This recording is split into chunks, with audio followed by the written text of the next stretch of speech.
Macho yameona njozi, ina rangi ya mbinguni, inayafuta machozi na kuondoa huzuni za watu wenye majonzi wanaojiona duni.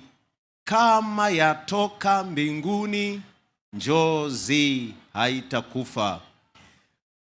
Njozi hiyo inang'aa, yaangaza duniani kote kote, yasambaa nchi kavu na angani, watu wote yawafaa, barani na visiwani.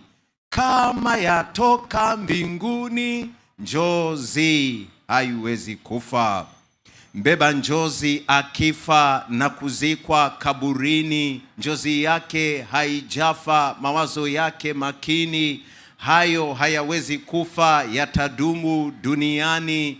Kama yatoka mbinguni, njozi haiwezi kufa. Inayavuka mabonde na kupanda milimani, hata ikipigwa konde haianguki njiani. Inakwenda chonde chonde, yagusa maishani. Kama yatoka mbinguni, njozi haiwezi kufa. Njozi haiwezi kufa kama yatoka mbinguni. Yaweza kutiwa ufa na kupata huzuni, lakini haitakufa hata wakirubuni. Kama yatoka mbinguni, njozi haiwezi kufa. Yaweza tiwa jeraha na kusukumizwa chini, ili kuondoa raha ya mwenye njozi moyoni na kuipatia karaha kwa nguvu za kishetani.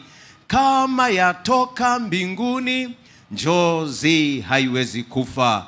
Yaweza kusalitiwa na watu wa duniani kwa jeuri, kuvamiwa na majeshi ya shetani au kudharauliwa.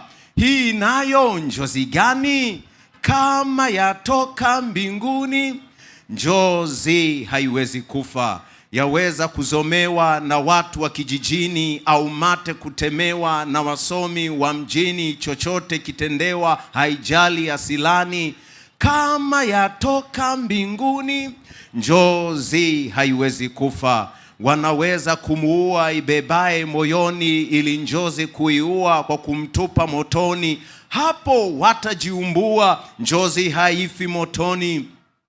Kama yatoka mbinguni, njozi haiwezi kufa. Haiko ndani ya mtu, asili yake mbinguni. Usiichezee katu, haifi ulimwenguni. Haiogopi watu wenye roho ya kunguni.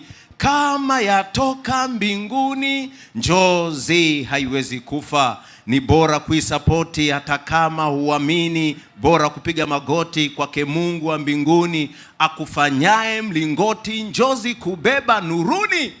Kama yatoka mbinguni, njozi haiwezi kufa. Haiwezi kufa kabisa.